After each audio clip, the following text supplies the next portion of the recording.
Hey, what's up? Hello, welcome back to our channel. Today I want to make up for some serious lateness. Back in 2017, Penguin UK sent me a copy of a book at the time of its publication, and I read it and then started my master's thesis. And as you can only imagine, or not imagine based on the fact that there's no review on this channel about it, that I never quite got around to reviewing it.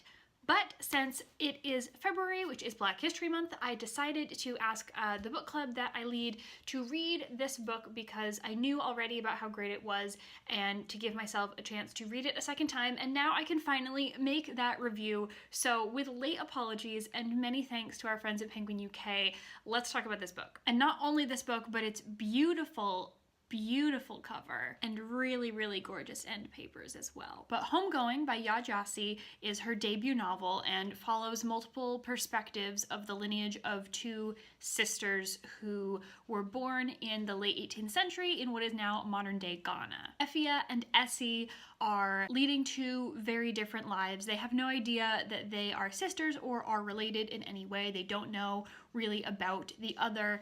One of them is married off to a white slave trader, and the other is stolen and sold into slavery, and the book traces the outcomes of both of their lives and families over the course of many generations and show how strikingly different circumstances affect not only our lives but also the lives of our future families. In terms of language, this novel is magnificent.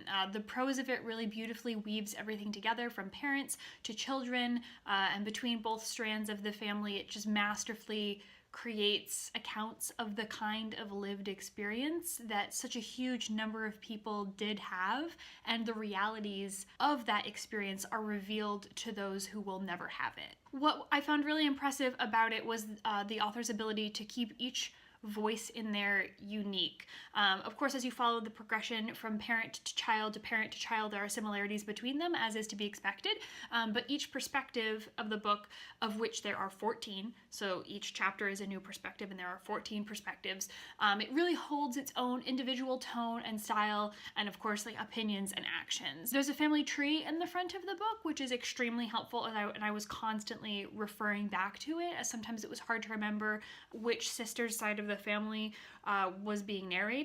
And honestly, that probably should have been a little bit easier for me because the continents where the action is taking place diverge quite soon in the story, but still it was helpful to have everything right there. The story really leaves very little out when describing the atrocities that were exerted on the African people who were stolen and forced into slavery, from the prisons that they were held in to the awful journey across the ocean to American slavery, and both the blatant and casual racism that continued and continues into American society, both in the South and the North. This book is written in a way that illustrates the pain, but in a different angle with every perspective of each character. The only thing that this story leaves out, as it has to in order to keep progressing across the generations, is what happens to each character between the end of their chapter and the next mention of them by their child or grandchild. You finish each chapter kind of feeling a sense of finality to each of those characters in the story, each of those smaller nuclear families, but you're also still sort of curious about where they will show up in the story of those who come after them. One of the themes that really stuck out in this book for me was the malleability of language. There's a piece where there are these characters who talk about the term for a white man in Ghana and what it means and how it was derived and the way that that word came about, what its roots and origins were, and how it's changed and the meaning of the term has changed and the weight of the term has changed and how it's been shaped over the years that it's been used and discussed. And it's even brought up that the current generation, or at least current in the final chapters of the book, how that generation will use the word with a completely different meaning in mind than the people who forged the term initially. I find this fascinating, especially when I think about how the English language has evolved, particularly in the United States, and it's a comfort to know that the malleability of language doesn't know any boundaries, that this is common across cultures and everywhere. I almost could have done with this book being a little bit longer.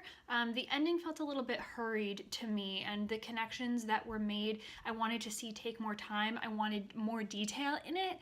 It felt a little bit foreshadowy for a standalone book in a way that left me then wanting additional story. That was really the only thing that was lacking for me here. It's a little bit of a big thing, but I guess better to be lacking one large piece than a number of smaller ones for a book of this length and in this style. So overall, I gave this book 4 out of 5 stars. I really want to say thanks again to our friends at Penguin UK, especially Elke, for mailing me this book all the way back in 2017.